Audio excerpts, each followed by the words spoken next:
So 15 years ago, my life changed. I became a mom. And the moment that my son Shawn was born, I knew this world became a better place. Shawn, how can I describe him? He was curious, mischievous, active as hell, and kept me on my toes. But most importantly for me, Shawn was compassionate. Shawn was the type of kid who hugged everybody. Shawn was also the type of kid that if there were dandelions all in the park, he'd pick them out and he'd give them to every single stranger he saw. Shawn was also the same kid. He would pick up a pot of dirt, sticks, a bunch of sticks in it, like poke a bunch of sticks in it, hop over to anybody, like his grandmother, and sing, "Happy birthday to you!" Every bug, every single bug was gently picked up and put back on a leaf, regardless if it needed to be there or not. That's my Shawn. When Shawn was 4 years old, he and I were walking home. We're actually walking back to the SkyTrain station after a concert. And it was a busy street. And as we were walking down, he looks down and he sees a young lady sitting on the sidewalk with her head down. In front of her legs was a sign. Now, Shawn, being 4, he was at an age where he's learning how to read. And he loved every opportunity to point out words when he could. "Mommy, that says help." "Good job, Shawn. Good job reading." He looks at the sign. "That says need food." "Good job, baby. Really good job reading the sign." You can see that some thoughts in his mind returning. "Mommy, why does she need help and food?" I had to explain to Shawn that she might not have enough food to eat. And so she's hoping that someone's going to help her out. "You think she liked juice box?"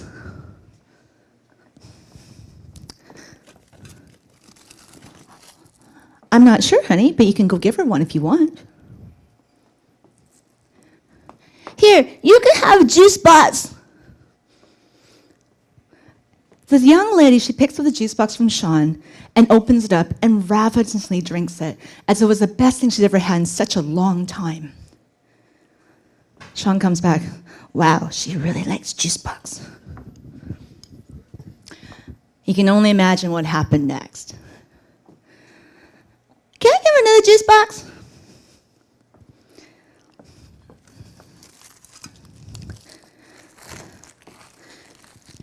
"Baby, these juice boxes are yours. You can give them to her if you want. But that means you have to wait until we get to the store to buy more."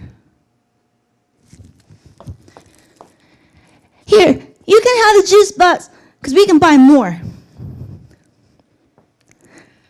There were so many people walking on the street that day, not taking notice of this young lady who's literally hiding from the world, except for a 4-year-old who made no judgment on a person who was simply asking for help and needing some food. That's my Shawn. So time goes on and things change. Shawn didn't really change. He's pretty much the same. But those around him, they kind of did. So Shawn's 15 now. He's a tall, lanky, skinny kid. He doesn't really have that much of an eye for fashion. He doesn't really comb his hair. He still wears shorts, even though it's January. He doesn't really care what he looks like when he walks out of the house. Shawn's an avid reader. I'm probably the only parent in the entire world who's ever punished their child by saying, "No more reading this weekend, your Kobo is gone." Shawn, Shawn is his imagination is absolutely wild. When he tells me the things that he's thinking of, I can't keep up with them because he talks so fast. I've asked him, baby, can you please either write a story for me or draw me a picture? I so badly want to see what's in your world. Shawn talks very, very, very fast. I had to remind him that every syllable has a purpose, and please let each syllable live its life and live its purpose. Shawn loves to sing and sing and sing, and is all in tune. But we just have to kind of be a little bit mindful as to where we're singing. Like, during a test, not exactly the most appropriate time to start singing something from the musical theater that you're practicing right now. Shawn, let me see, what else do I know? There's so much about him. I can tell you so much about him. Shawn is very imaginative. But with that, he tends to overreact, and he also tends to exaggerate.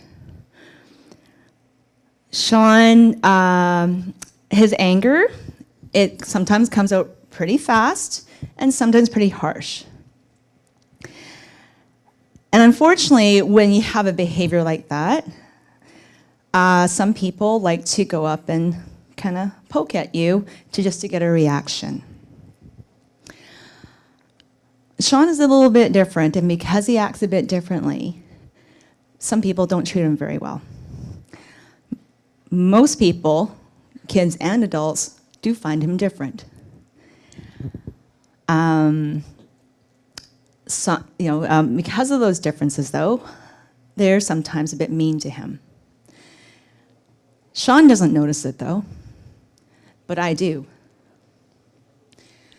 When Shawn was in grade 7, there was a kid in his class who came up to him and said, "Why don't you do our class a favor and not come to the Christmas concert?" Shawn looks at the kid and says, "What's the purpose of your words?" You see, what we taught our boys is that every word that comes out of your mouth has a purpose, and you need to consider what that purpose is. Is it hurtful? Is it harmful? Or is it helpful? Needless to say, the boy didn't know how to respond. But this other young girl in the class goes up to Shawn, "Oh, Shawn, just ignore him. He didn't mean, he was just joking."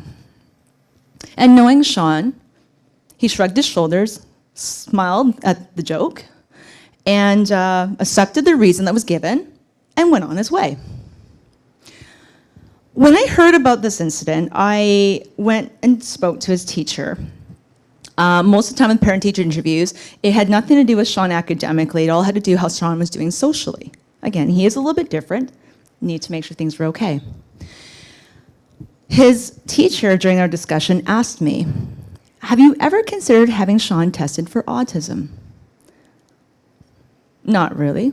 But even if he did get tested, what good would that do? He would get some support. For what? If it weren't for the fact that the B that he has in PE, he's a straight A student, what kind of support does he need? I'm worried about Shawn socially. He is heading into high school, and I'm afraid about how kids are going to treat him. I'm thinking, is Shawn being rude? Is Shawn being disrespectful? Is Shawn causing problems? What's the problem? Shawn behaves a bit differently. He doesn't really seem to read body language, so he doesn't really know when somebody's being mean to him. And he doesn't really know when somebody's had enough. Okay. Yeah, okay, I get that. So what's the problem?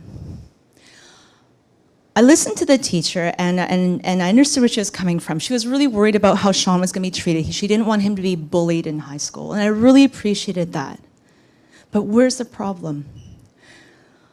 In our conversation, I thanked the teacher for all the care and support that she does give to Shawn. And I really appreciate that she pointed out something that we need to work on. However, I had no intentions at all in getting my son tested because he doesn't need a label. He doesn't need an excuse. All he needs is to be accepted for who he is. A few days later, Shawn comes home from school, and I can tell he's a little bit agitated about something that happened. I said, hey, baby, what happened? Apparently, there was another incident with the same child. And this boy, he went up to this girl in the class and said, you know what? You are an absolute disgrace to your family. You should go kill yourself. So again, Shawn, not really being able to read into words, one thing he did notice, he noticed the girl started crying. And this girl was his friend. So he knew what this child said was mean. And I said, okay. Thinking, knowing Shawn in his superhero ways, I wanted to protect everybody, I asked him, did you say something? He says, I asked him why he would choose to say something so mean. I asked him what the purpose of his words was. And that's it, right? I went to the school and spoke to his teacher again because I needed to make sure that Shawn's reaction was appropriate and that there wasn't anything else I had to discuss with him. His teacher said that, yes, Shawn did get very, very upset about what happened. But his response was nothing I had to be concerned about. She also told me that this other child was just being a kid. And to that I replied, if that's what normal behavior is, I'll deal with the autistic child. I will be the first to admit that Shawn is different. And he does behave a little bit weird sometimes, and there's times I raise my eyebrows at him too. But, this is where I need my notes. Shawn could be mildly autistic. And I'm okay with that. Because you know what? It's not a fault. It's an absolute gift. The fact that he may not be able to read body language has actually been helpful more than harmful for him. Shawn is not an ordinary child. Shawn is an extraordinary child. Now, everybody tries to fit in society tries to fit everybody into this proverbial box. Shawn has a box. He's been given one. But I guarantee you, he's not in the box. He's probably standing on top of the box. He's either crawled underneath the box. No, he might be lying on the side of the box. He's probably cut some windows and and a door in the box. He's everywhere but in the box. And I absolutely love it. Now, here's the thing. Should he change? Does he need to change? Does he need to fit in? Is it so important that he fits into society? The way I take it, though, I'd rather my baby take his differences to enhance society. Buddy, give the gift of the world that you are. So my question is, I know that Shawn is ready for society, but my question is society ready for Shawn? Thank you.